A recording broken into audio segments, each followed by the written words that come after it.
Welcome to W&L Sports Weekly. I'm Jeremy Franklin.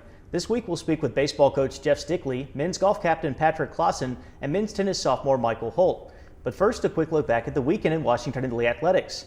Xander Tallman became the first W&L men's track and field athlete since 1969 to win All-America honors, placing third in the 400 meters at the NCAA Division III Indoor Championships in Lincoln, Nebraska. On the women's side, Dana Lee just missed All-America recognition after finishing ninth in the long jump. Both lacrosse teams picked up ODAC wins as the women knocked off Lynchburg 12-6 and the men defeated Randolph-Macon 14-7. Women's tennis topped Mary Washington 8-1, while the men's team lost 7-2 to the Eagles.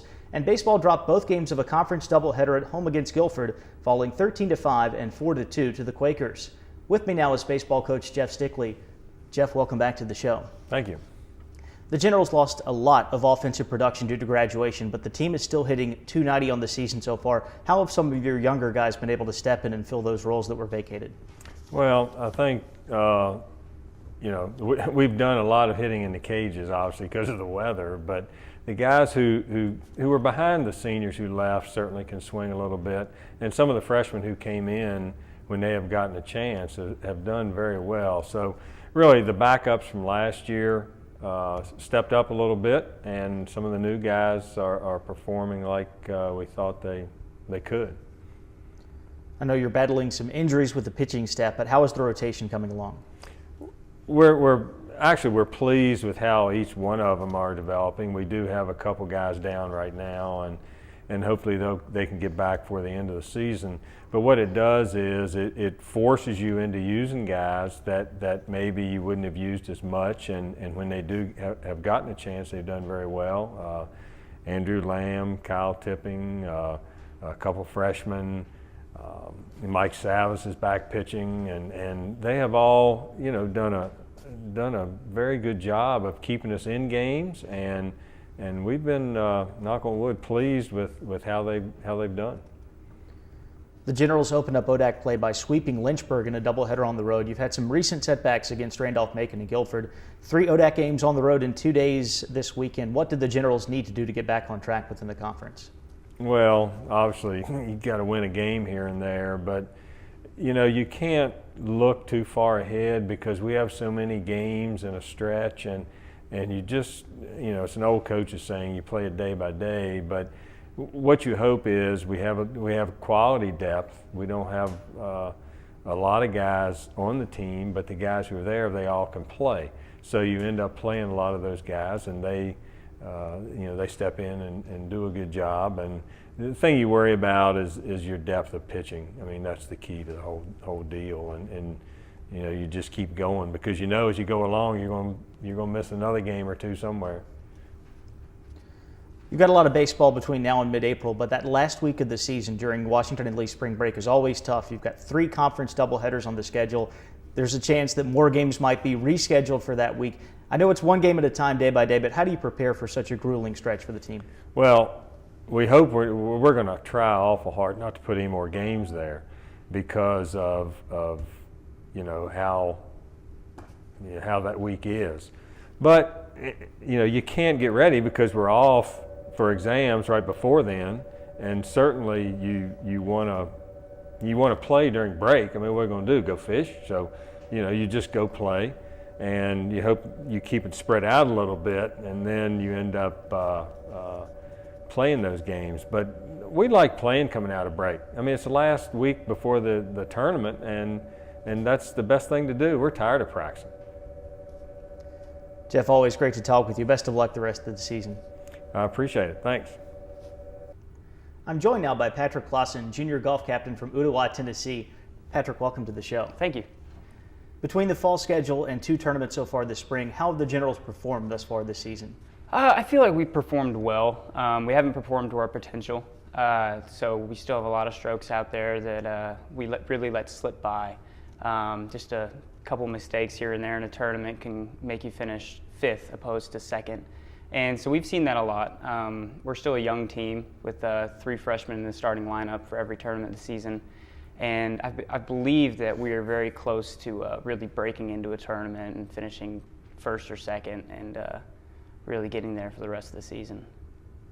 It's the second half of March, and there's still snow and ice on the ground here in Lexington. How has this extended winter impacted the team's practice schedule? It's impacted us tremendously, but fortunately we have an indoor facility in an old squash room, but it still just isn't the same as hitting on real grass or anything. So in our last tournament down in South Carolina at Dawtaw Island, we hadn't hit a golf ball off real grass or into a practice range. We've just been hitting it into a net for about a week.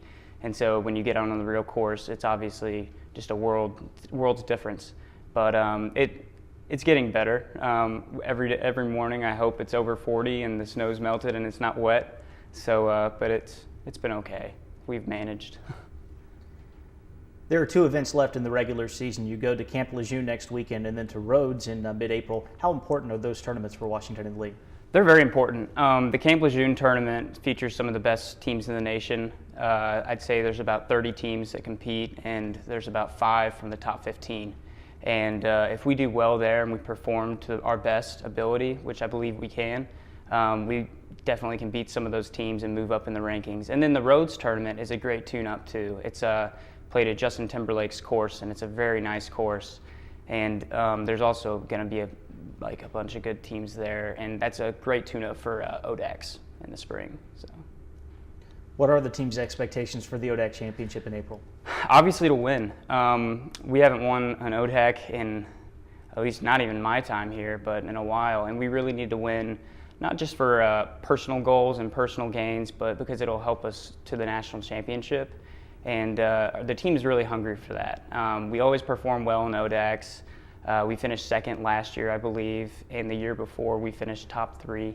And so I feel like it's our time. We're really playing well, and we're feeling good. So, Patrick, thanks for being here. Best of luck the rest of the way. Really appreciate it. Thank you.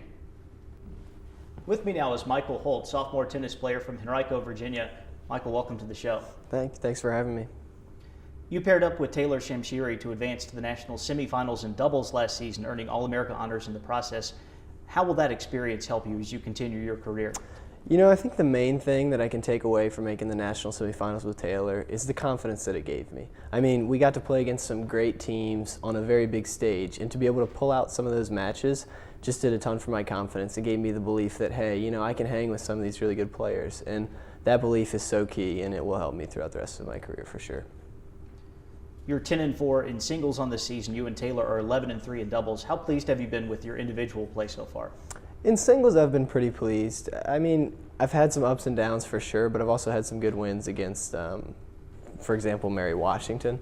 But I just need to work on leveling out those fluctuations, because some days I feel like, man, I'm playing really well, other days not so much. So if I can just level that out, that'd be good. And then in doubles, obviously Taylor and I would have liked to have pulled out the tough losses against Johns Hopkins and Mary Washington. But at the same time, I think we can use those as learning experiences to help us for the rest of the season. And I think we're in good position. Washington and Lee has won 32 out of the 37 ODAC titles all time in men's tennis, including the last 4. What do the Generals need to do to continue that streak here in 2014? The ODAC definitely gets tougher year after year. So if we want to be holding another ODAC title at the end of the season, we need to make sure we put in the hours on the practice courts and in the gym and go into every ODAC match with the mentality that we're going to have to fight for it. And if we have that mentality, then I think the results will fall into place from there. Looking outside of the ODAC, you've got some big contests coming up against nationally ranked opponents like Emory and CMU, as well as some tough regional matches, Christopher Newport and Sewanee among those. How will that schedule benefit the team overall? Those matches are definitely key for us. We use them as measuring sticks to kind of see where we are and where we need to go. One of our main goals is to make a run at the national level, and in order to do that, we're going to have to go through teams of this caliber. So it's always good to get experience against these teams during the regular season to see what we need to be ready for come NCAA time. Michael, thanks for joining us here. Good luck the rest of the season. Thanks for having me. It's time now for a look at the upcoming weekend. The men's and women's track and field teams begin the outdoor season by playing host to the W&L Carnival, which starts on Friday. On Saturday, women's tennis faces Christopher Newport, while baseball heads to Roanoke for a conference doubleheader. Women's lacrosse steps out of ODAC play to meet Catholic, and men's lacrosse will visit Guilford. Men's tennis takes on Christopher Newport on Saturday afternoon, followed by an ODAC match at Hampton-Sydney on Sunday. For W&L Sports Weekly, I'm Jeremy Franklin. Thanks for watching.